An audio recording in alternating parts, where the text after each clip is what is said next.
and welcome to this evening's Live at 5 stream. So today we're going to be starting a forest scene. I got an image, as some of you might be able to see just here, which is my tablet. So I've got the image on the tablet. You have it on a photograph just about, let me get this right, oops, the other way, here. There we go. So that's the subject. Now it's a photograph that I took. But like all things, when we take a photograph, it's not necessarily what we want as a painting.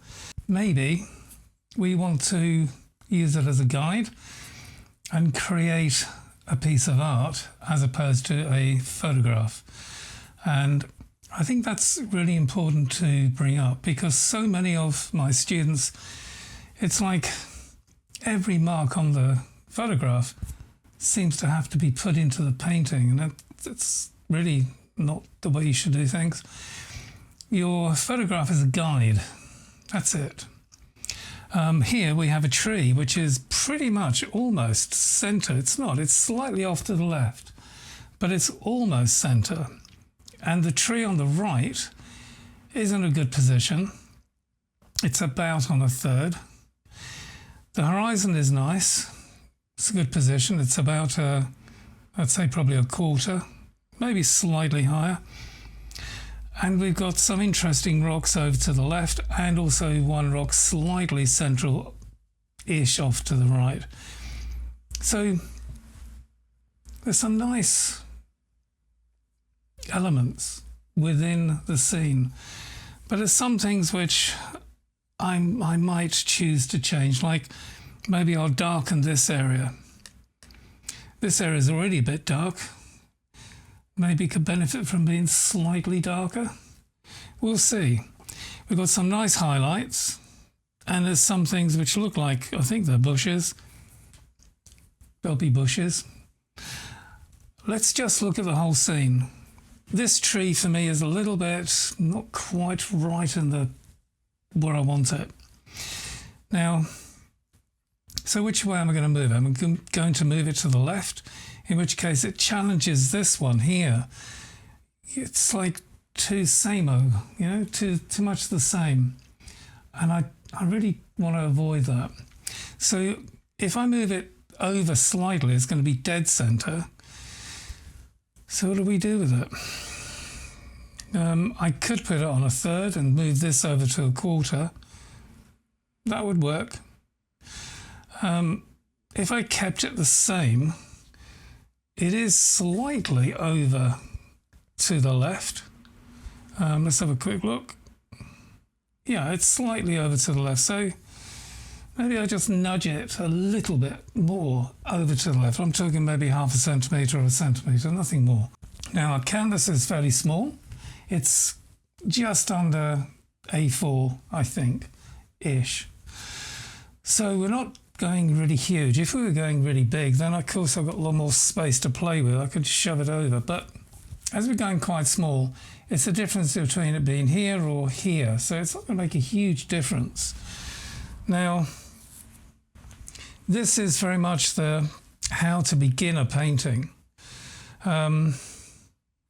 There are many different ways of how to start an oil painting. Please don't fall into the trap of thinking there's only one way. There isn't. There's numerous different ways of doing this.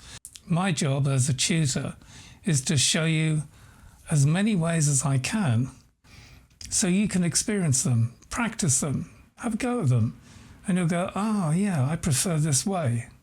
Well, that's the great way of doing stuff. So today what I'm going to do is I'm going to mix an Imprimatur stain, which you see on the palette. Let's put the brush away. Oh, that's interesting.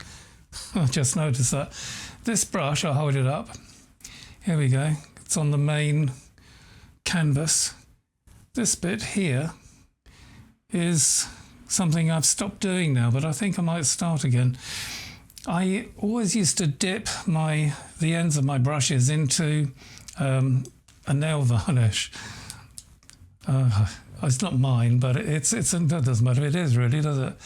Anyway, it's to identify my brushes because obviously when I'm teaching 10 or 12 people, sometimes your brushes get confused if we're all using the same Rosemary & Co brush.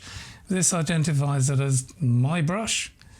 But interestingly, this brush is now 12 years old because I stopped doing this about 10 or 12 years ago. And as you can see, maybe you can't see, I'll hold it out like this. All of the lettering has gone, it's vanished. The brush itself is slightly tarnished at the top here. But other than that, look at the shape. It's mint condition. And I probably use this 3 or 4 times a week. Get it right in a minute. So that's quite astonishing when you think about it. This brush is years and years old. It's as good as new. So what happens when you buy a quality brush or quality equipment?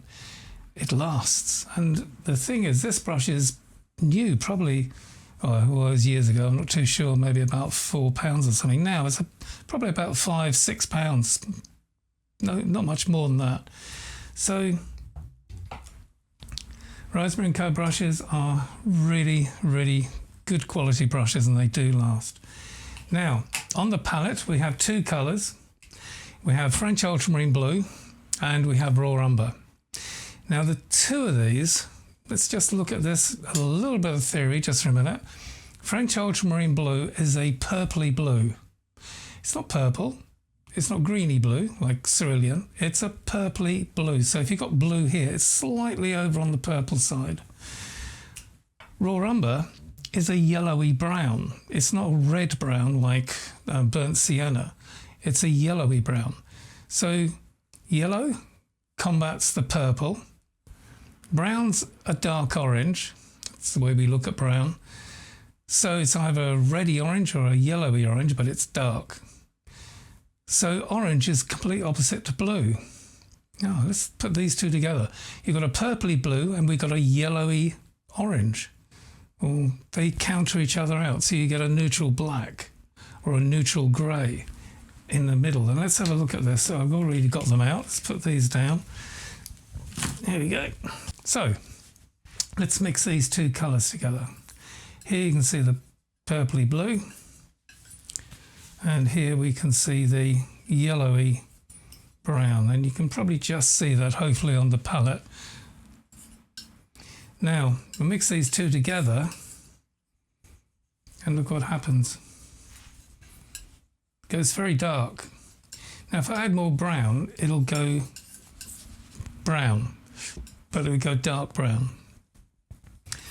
And that's still quite neutral. Actually, it's almost a neutral grey. So it's gone quite dark. Add a bit more brown. Now, this is quite this is something which I really want you to take on board. If this was a seascape, I'd keep it blue-esque. If that's a word. It is now.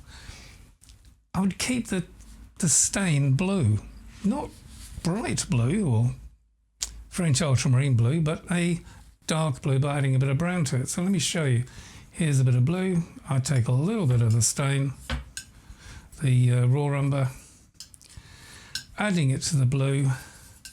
See, it's gone darker, but it's still blue. Add a bit more. Kind of goes indigo. Here we go, but it's still blue. Now that's ideal for a seascape. You don't want a brown sea. You want a blue sea. But we're doing a forest scene. Maybe we need it brown, but we don't want to go as light a brown as this. We want to have it a little bit more gutsy. So I'm going to use all of the blue and I'm going to use all the brown. And I think if I do that, mix the 2 together, add slightly more brown than I did blue, in which case it'll still go brown. Oh, it's very close. Yeah, I might need to yeah, I'm going to add a little bit more brown to that one. Ah, well, good evidence and proof it's live. I think I need a new raw umber. This tube's almost spent. For those of you who have been keeping track over the last month, Um, Again, I'd like to say thank you for all your kind comments.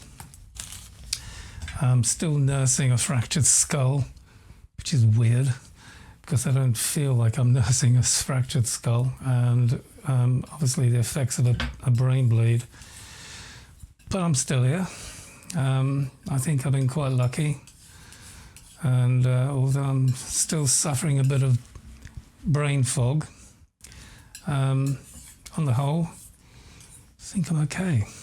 So it's 5 weeks now, I think. Maybe 4. I'm not going to go. No, it's 4 weeks. Oh, it's about 4 or 5 weeks ago. Anyway, we're progressing. Let's have a quick look at that. That's quite dark still. So what I'm going to do is I'm going to take a little bit of that because I don't want a huge amount of stain. Stick that there. Take up the raw umber. Hopefully, as the weeks progress, there'll be less and less of the brain fog. So I'll be calling raw umber blue. Oh dear. These, I made a decision today, which is unusual with with a fractured skull. Maybe I shouldn't have done that today. Maybe I should leave it a few more weeks. But I'm going to do more of these live webinar type streams. I'm going to see if I can plan it out. I will do. See about doing maybe one every day, or at least Monday to Friday. I'm a little bit hesitant saying yes, I will do this because I've got to work out the practicalities. But I think I would. I know I'd like to. In which case, because what I want to do is to launch the $12 a month tier. And to do that, I need to be more present. And the only way to do that, I think, or the best way of doing it, is to be live. So for those of you who choose to opt into the $12 a month tier, you'll be able to have lessons literally every day, at least Monday through to Friday. I'm going to see if it works, and if it does, then great, because that's going to almost like, it's going to be like a TV show, isn't it? Well, I'm not going to go that far, but it means that you'll be able to have a little bit of tuition live every single day, Monday through to Friday. And I think that's really, I'm looking forward to doing that. So I'm going to give it a genuine go. The solvent I'm using, by the way, is the Royal Talens odour-free solvent. Now, it doesn't have any odour at all. Now, you could say, well, just because you can't smell it, which is probably true. But I've got a reasonably large studio, and I've got the windows open. So do make sure you have a vented studio. You don't want to be, getting a bit high, as they say, on chemicals and solvents when you're doing any kind of painting. Now have a look at the palette. This is quite diluted. You can see the solvent I've got here, it's spread out. There's a little bit of pigment. That's enough. Because I want this to kind of dry very quickly. I mean, I'm going to stream for about an hour, so we're about, 10 minutes in maybe. So, but let's say I wanted to continue painting this. So I'm going to map it out, and then I wanted to carry on painting. Maybe I'm going to paint all day in this early morning. I want the underpainting to dry quickly. That's why we use solvent. It's the painting process. Solvent first, which is lean, and then the oil paint is oily, which is fat. So you end up with the fat onto lean principle, or painting technique. Now, this is hundreds of years old, to early Renaissance. Now, the reason for that is that if you have oily paint on the surface of your painting and solventy paint underneath it, in theory, your painting ought not to crack as it dries. If you have solventy paint, in other words, paint with lots of solvents in it, on the surface of your painting and oily paint underneath that, you're likely to get cracking. Well, I know you will. You'll get cracking on your painting. And okay, so it might look like 500 years old at the end of the week, but you really want to try and avoid that. let's look at this. Firstly, I want to see where halfway is. So that's the top, there's the bottom. That's about halfway. Don't need it up here because there's really nothing much up there. I want to put this in so that the horizon, in other words, the ground level, is set correctly. So I think that's, I'm going to put this in. So I'm going to literally start there and just, I wish my hand's shaking a bit. I think that's probably because of the bump I received on the head. There we go. That's the rough horizon level. Oh, a bit more solvent, I think. I don't want a lot of paint on this at this stage. There we go. Horizon level. Now, I'm going to come and look to see. Yeah, it's almost a level horizon. It feels like it kind of goes up in the middle bit here. So maybe from there it could be slightly higher. Coming across. I'm not worried about it being dead flat because it's hilly. And this looks actually particularly hilly. It looks like it goes up. There. We'll have that as a little raised area. And I think that's it. Now I'm looking at the darks. It comes down here. If you look at this, do this. Now I could do an angle and then I could move the angle across, or I could just see it and feel it. I'm just going to do that. So there's the halfway. I'm going to come slightly over, which makes it here. Okay, you're going to come down. This is the tree which is on, it's on my left. I'm not quite sure where it is on you, but it's the tree which is nearest the middle. There we go. Don't know why I'm laughing. It's like, I thought I had this set up. I did actually check this, so I'm not quite sure what happened there. Never mind. I should check more diligently next time. Okay, so this is going to be slightly thinner than probably it ought to be, because that's the way I like to work, and I like to go bigger with it. Going to get a bit more stain, a bit more. And I'm calling it stain. It's oil paint, but really it's a stain on the canvas, really. That's where it is currently. I'm going to put this in the value of which I want it to be, which is quite dark on the right-hand side. I have to be mindful, because my right could be your left. Oh well. It's live. It's fine. No worries, he says, smiling. So you can see the highlight which I'm left there. That's the highlight shape, and there's a highlight coming on the just about here. Also, I'll keep it loose. That's what I like about these live things, because you never know what's gonna, but it's fun. I must say maybe it's just my head not being quite, me not being right in the head currently, but actually it's all right. It's not so bad. Not so bad at all. So this is the position of tree 1. Oh, wasn't a good way of putting it. I think it's okay. Let's check some stuff. That's about halfway. That's about halfway. Might be slightly higher, so we just lower that down. Yep, all right, that's cool. And right, I'm going to lift that up slightly because of this.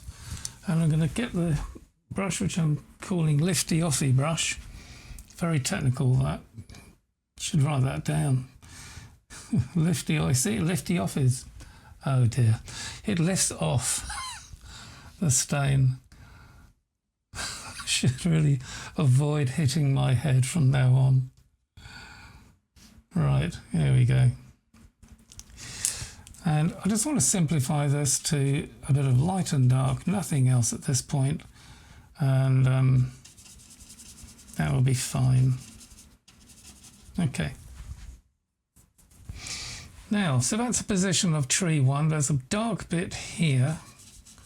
which bumps up, comes across and shadows down, which indicates the light's coming from over here, which is fine. It's always nice to know where your light's coming from.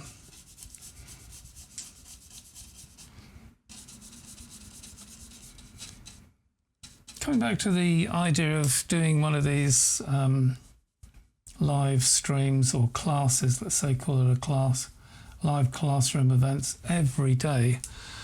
I am so excited about thinking. I thought about that this morning, and yeah, I'm up for that. Now let's get back on. This looks like it could grow a bit, so I've kind of got. Oh, I know what's happened. It's the shape of this is not the shape of the canvas. The shape of the canvas is there. So if that was to be true, I'd have to put a line across here, which is the top of my painting. Top of the photograph, I should say.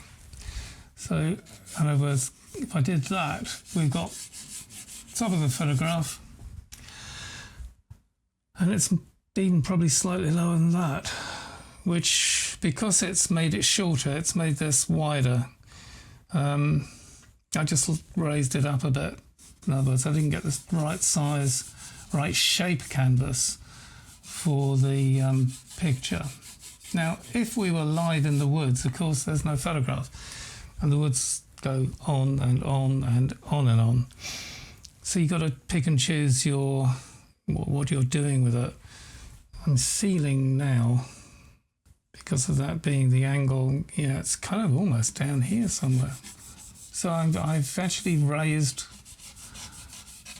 the tree area quite considerable. Okay, we've got 3 lines. Let's make that a bit easier. Rub a couple out. Here we go. So effectively, I've got a canvas, or canvas board. Actually, it's not a canvas board, it's just a board, which I gessoed up earlier, which is a good, what, 3 or 4 centimetres higher or taller than it really needed to be. So I should have had a board about so big, in which case everything would have been fine. Okay, so my tree is further to the left than it really ought to be. We're doing well today. Blame it on your head. Okay, right, I'm going to now just... See, this is how easy it is to change something in oils. Can you imagine watercolour? I mean, I love watercolour, don't get me wrong. I mean, don't start throwing things at me, because I actually do enjoy watercolour. But when you make an error in watercolour, I mean, it's national news. You know, it's a challenge to change it. Depends. Sometimes more so than others, but generally speaking, there's even a name for them called happy accidents.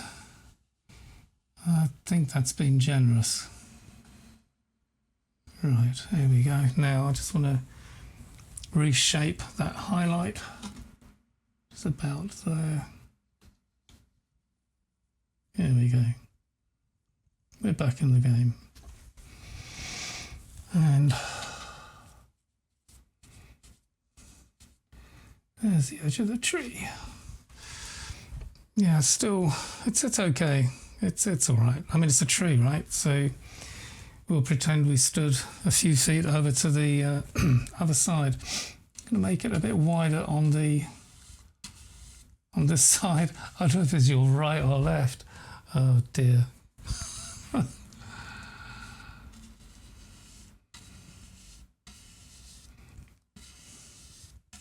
So what am I doing here? Let's analyse this, because I'm mindful of there's so many tutors who I look at and see and are online, and I've no criticism of it, because it's not easy doing this live or even recorded.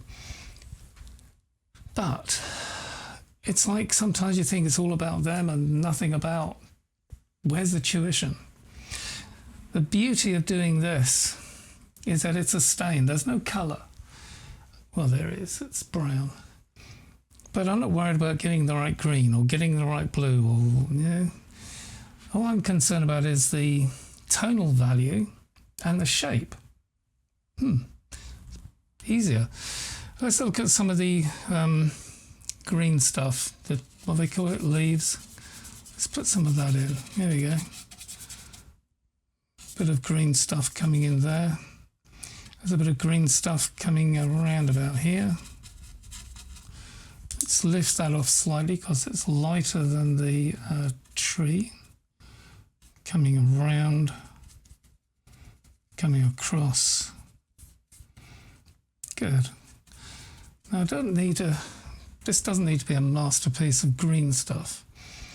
But it's nice to sort of see where some of the foliage is, where it is.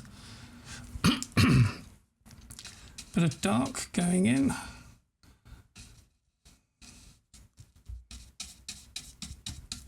Now,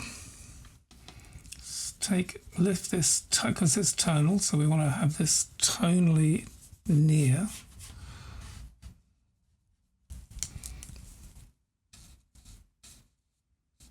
Doesn't have to be perfect. What it needs to be is believable. We don't want people looking at this and going, oh, look at that still life. That would be a shame. Right, here we go. All right, so I really kind of could have done with maybe should have paid more attention at school, but never mind. Let's look at this area. So we've got a dark bit coming in here and coming underneath. There's a bit of light foliage coming up there.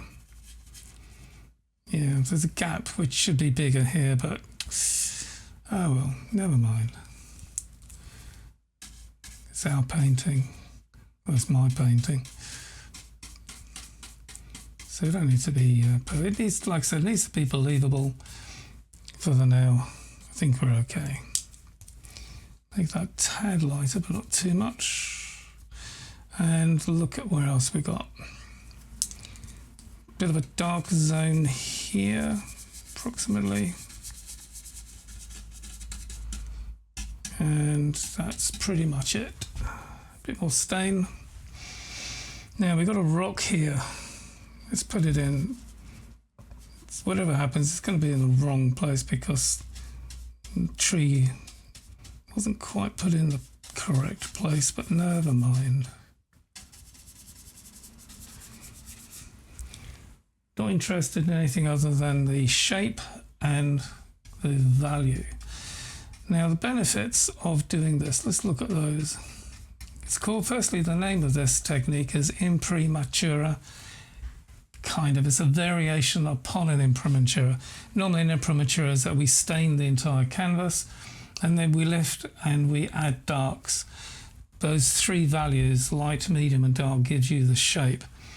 We're kind of sketching it out really. And then I'm going to be going tonal. So I can see, for example, this second rock. Oh, hello. Bit too tonal. Lighten it up. Okay, let's put that there.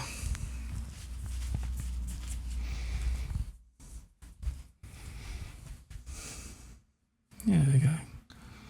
Just comes off.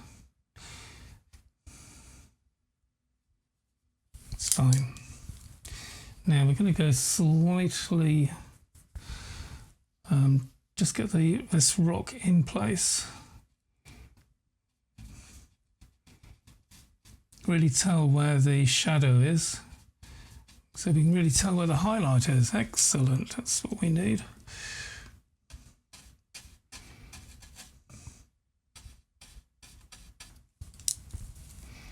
So you can see I'm really almost knitting with these brushes in a sense I'm swapping one for the other constantly.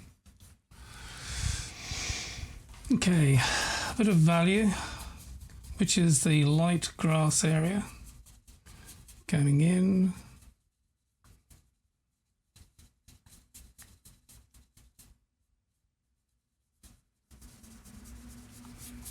That's it.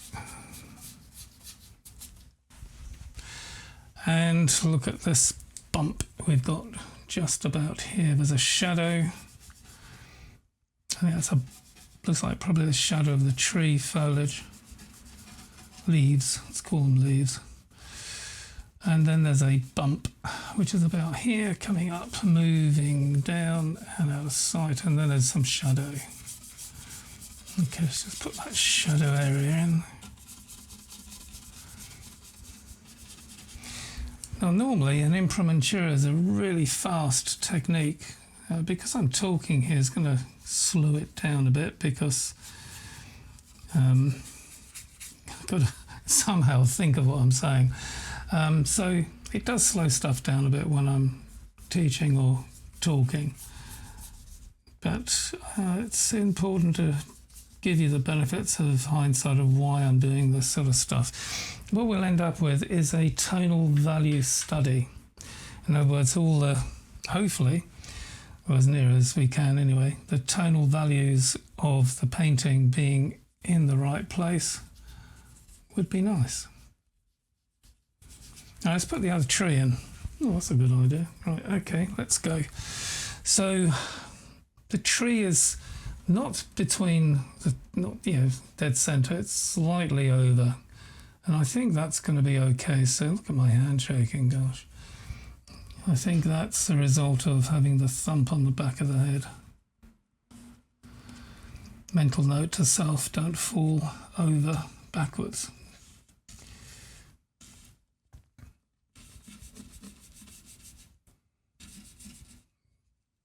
Okay, and then there's a kind of shadow going across there. Let's put that in. And we've got a bit of, quite sure what that is, looks like dead leaves. Can't be. Well, brown stuff. Bit of shadow coming up here, and the side of the tree is in shadow. Okay. Just seen the screen. It looks okay. Actually, it looks like it could be a it could be a forest scene. Let's see how it goes. When you're doing painting, never worry too much. Don't stress. If it's because do remember, no one's going to see this. This is for your benefit. It's like me deciding, oh, the tree's going to go here. Well, I could change my mind. As you did see earlier, we shoved it over. That's the shadow zone. Okay, and then we got a lighter zone, but there's a dark area which I want to put in.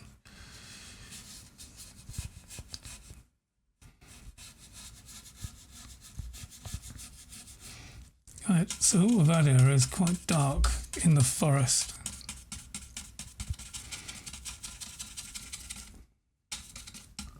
Good.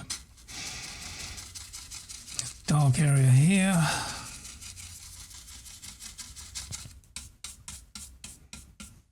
Now this will be dry very quickly, so that's all good news.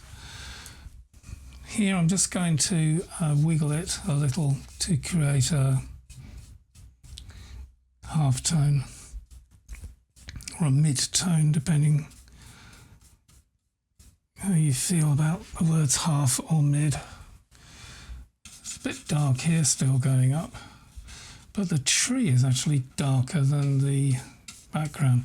So what I just stuck in there is dark, but it's not as dark as the tree. Good. And then it's quite light. Okay. Let's put some more in. So we're getting on, we're doing okay.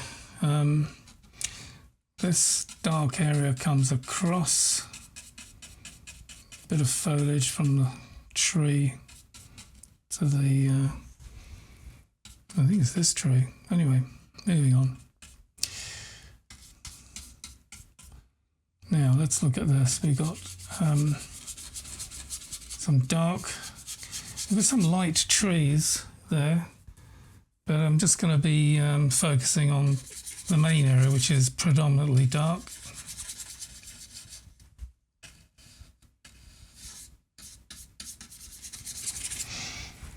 And very dark, in actual fact.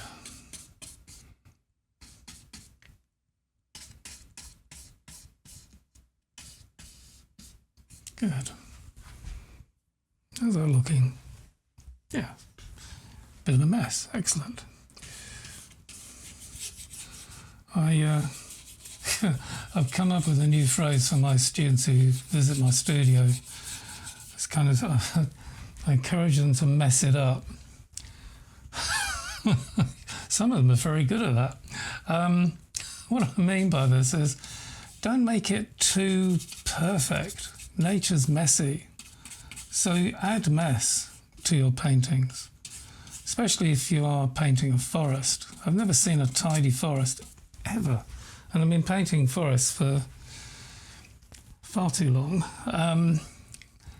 It's very rare you see a neat and tidy forest where someone's gone and all the trees point in the same direction, all the leaves are cleared up, or there's no hidden branches or anything like that. I mean, it's a mess. It's all over the place. So nature is predominantly messy, which is fine. Right, I'm going up now, upstairs, which is above the image. So I'm kind of making it up. Okay, so it's a bit dangerous, but don't worry.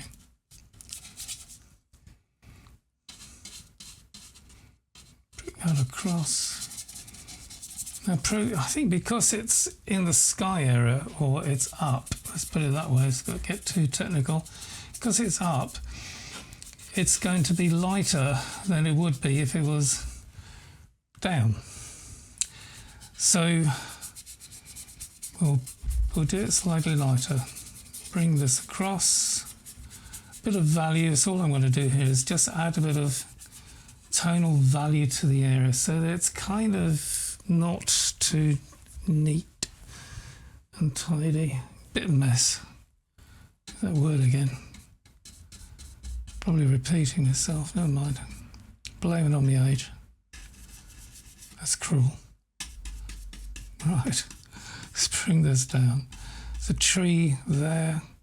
There's another tree here.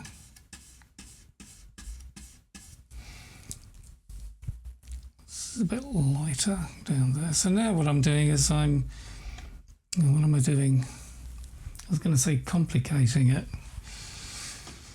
I want to keep it really simple at this stage. So I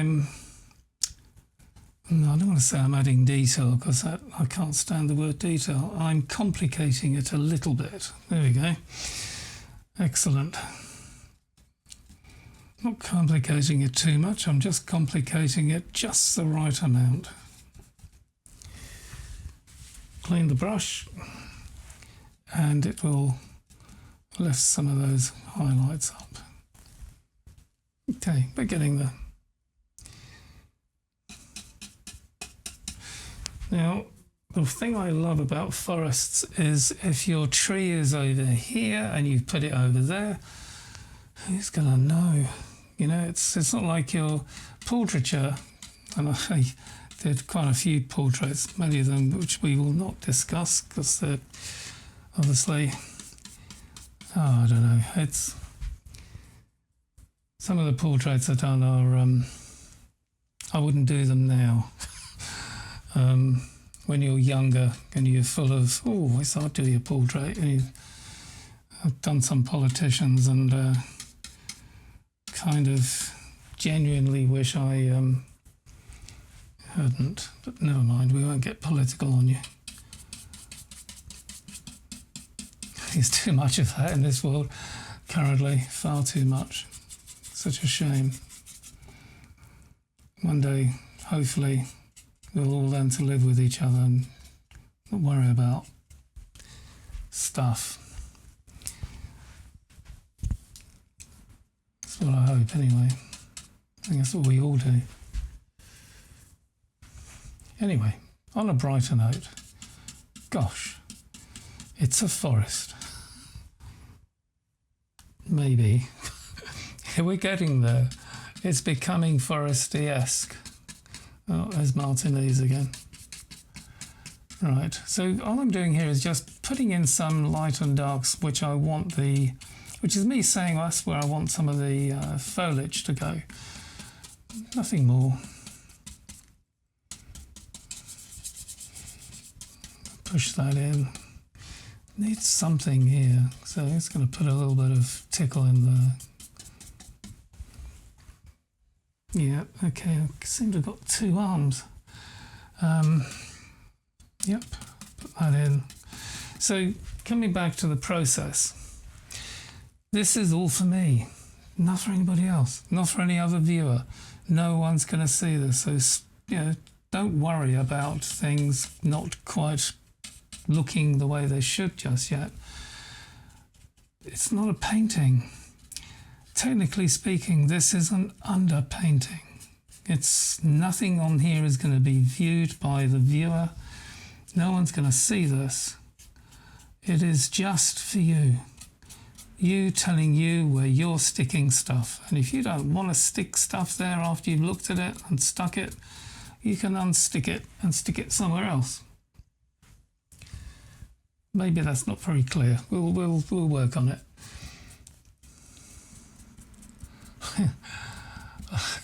There's only so much I can actually blame on my bump. Oh dear. But I think I did start by saying this, but I just really want to reiterate it. I'm actually really blown away by all of your kindness and the things that you've been saying. It's given me a space where I can get things wrong and laugh about it and still heal. I think the healing process, so I've been told by the hospital, is going to be another 5 weeks-ish. So, yeah, that's going to be fun. My advice for those of you who haven't had a fractured skull and a brain bleed is don't. It's overrated. Don't go there with it. It's not a nice experience.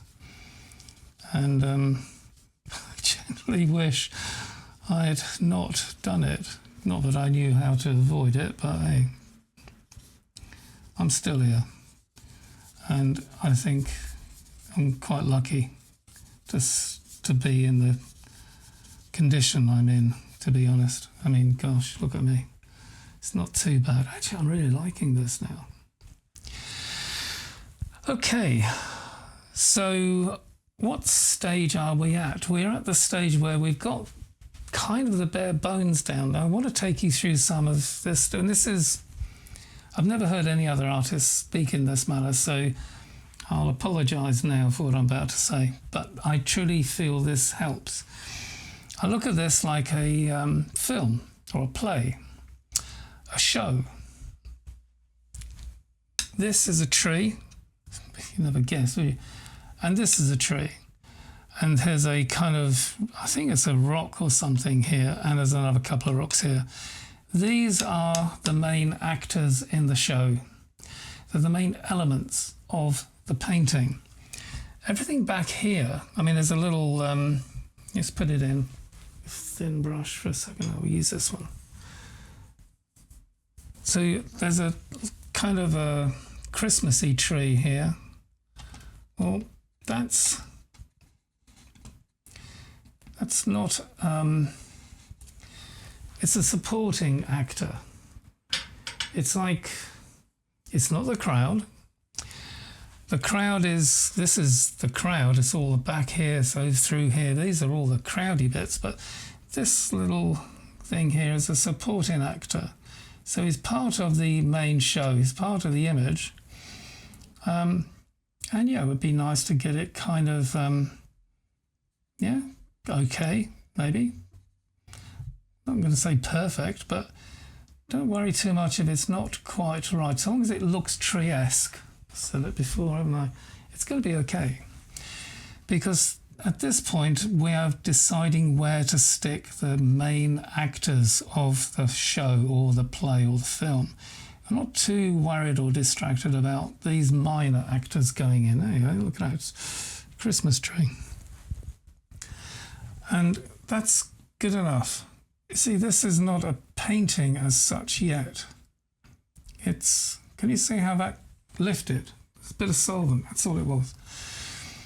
So these are the supporting actors. It's like, not quite the crowd, but a supporting actor. So it's really easily being pulled to get them in the right place and looking nice. Sure, but it doesn't have to be. Don't have to spend too much time on them. Now, there's a bit of lift off here from a. I'm not quite sure what that is. It looks like a bush. It's fine. What other things can I lift off? There's a nice highlight here. There's a nice highlight there. They're connected. And we've got some, well, there is a highlight there already. It's nice. Dry the brush off and it'll lift off that. Look at that. Just lifts straight off. Now these painting techniques on the Oil Painting Academy, when I launched, well, I suppose technically speaking, the $12 a month tier is already launched, but leave it another week or two and I'll have loaded up a lot more stuff onto it. There will be something called essential technique videos. And so it could be that a video like this will appear in a course, but also appear as an essential technique video if it goes into something which I consider to be essential knowledge. And essential knowledge to me is something you really do need to learn or have explained, because it's key knowledge for you as an artist. And I think that's really essential, for want of a better word. Right, a few dark areas and things up here. What do I call that? Oh, detail. Okay, viewing. Anyway, moving on. So, I don't know why I don't like detail. Actually, I do. The word detail, when I say, or when someone says, add detail to something, where do you start? How much detail do you put in? Crikey, it's a forest. It's got, I don't know, a billion leaves. Does that mean you've got to paint every one? So I don't like detail. I don't like the word. If I say, okay, we've got the big main shapes, like there's a dark shape here, then I'll say to you, complicate that shape up from big shape into maybe slightly smaller shapes. It's more instructive than going, oh, just add detail. That's the way I kind of feel. So, and also I'm really not very keen on having detail in my paintings. I'd rather passion in my paintings than detail. And I'd like, I mean, I like, that's the wrong word. I have seen clients, I suppose you'd call them, people who go into art galleries, viewing your work. I've seen people get tearful, literally cry, because they're emotionally disturbed in a good way, emotionally moved. It's a better way of putting it, disturbed. And they're moved by a piece of art. And that is really what I strive for. I strive for connection, connecting up with the emotion of the painting. I'm not really that interested in pixel perfect, because nature is not pixel perfect. It sticks things in places that you go, oh, I wish that wasn't there. So I don't need that in my work. And I would recommend to you all, try striving for emotion in your work. Putting something in there which, okay, so when I say emotionally disturbed, I don't actually mean disturbed, but emotionally moved by your art. And this is why it's very important. Don't take a photograph literal. Move something round. Yeah, if it needs to move, goes up, goes down, goes left, go right. Bring it forward, push it back.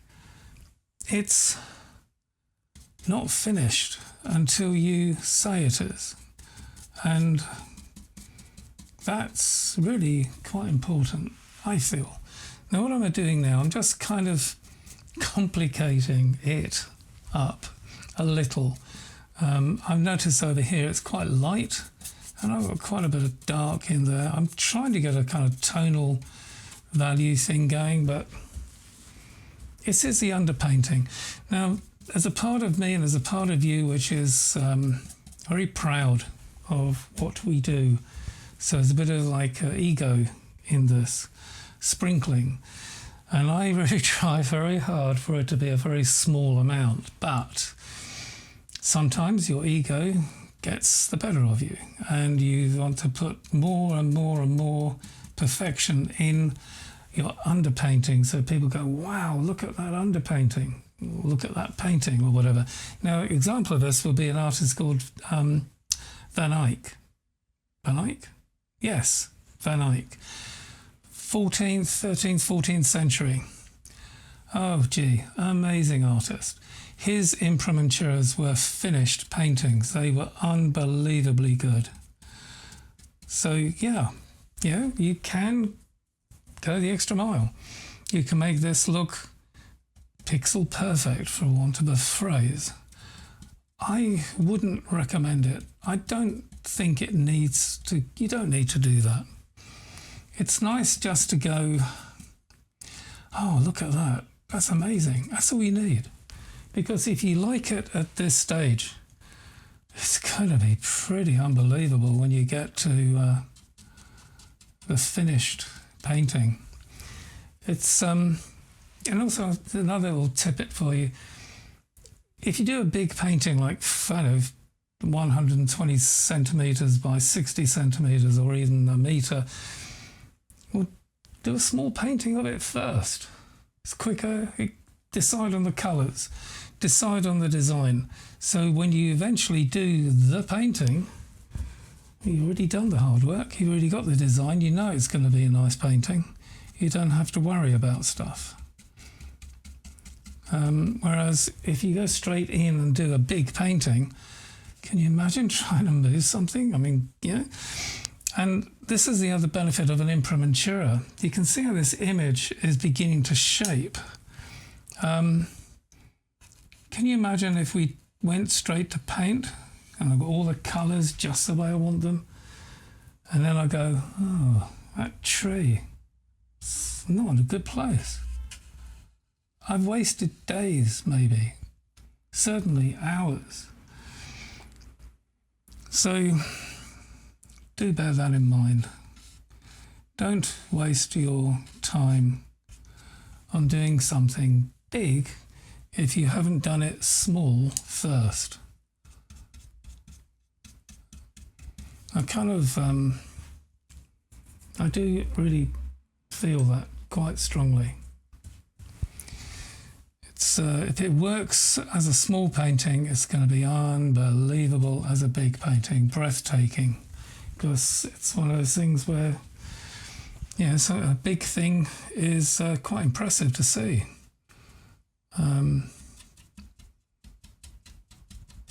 So make sure you do. If it looks good on something small, then it's amazing if it's if it's large and on the wall or somewhere. It's going to be unbelievably good. Can you see what I'm doing? I'm just kind of playing. If you look at the image, the photograph, and you look at the image, they should begin to resemble some ish likeness.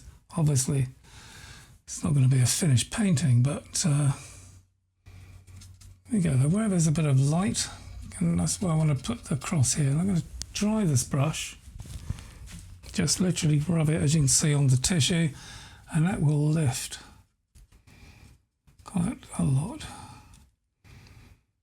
Okay, I'm reaching the point where I'm going to go. It's kind of ready to call it a night. We've got a good sort of underpainting start. Kind of, I'm okay with it. When you're putting your brush into the dip, don't do that. Because what have you got on the brush is now in your, I call it dip, but it's going to be in your oil, it's going to be in your solvent, it's going to be in whatever medium you're using. You don't need to do that. Don't wiggle in anything. Dip, yes, but don't wiggle it. It's a kind of watercolour thing. Best left to watercolour things. Right, let's just stick a bit of dark in some of this. Like a dark bank going on. Did notice.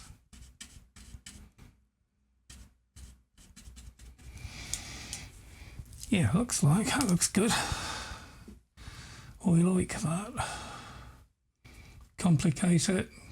Remember, no detail. Complicate it is always what you need.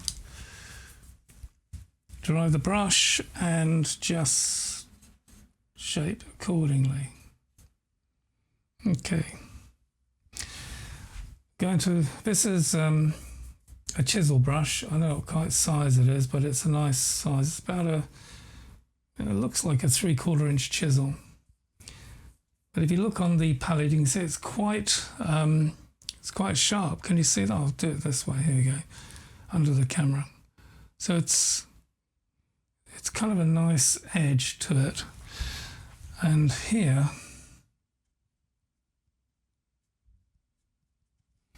I can put a bit of an edge on some of these. Okay.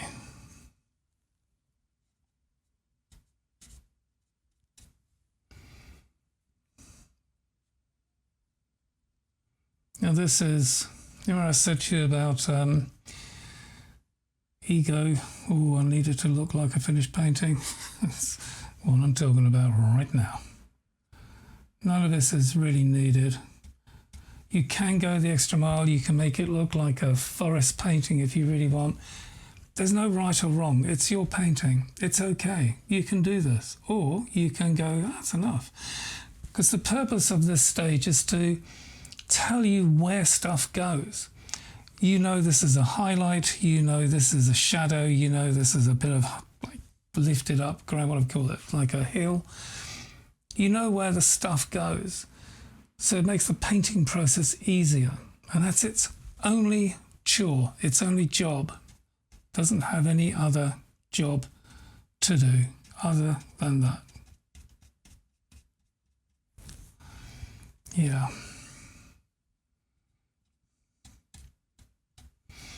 Okay, I'm going to get this brush and just soften that edge a bit.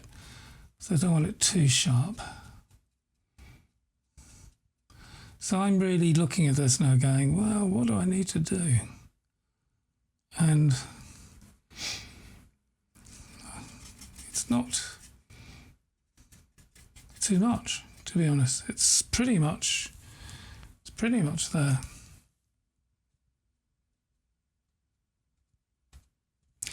Right, so let me put the brush in the water then.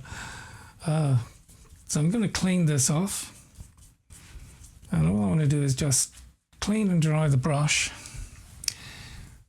Just to show you something. You can, look at that, stick some, I'm going to call them details. You can really stick some fine detail in, but just by a dry brush.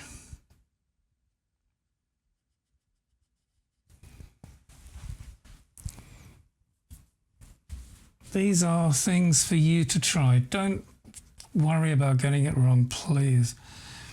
If there's a technique you struggle with, let me know.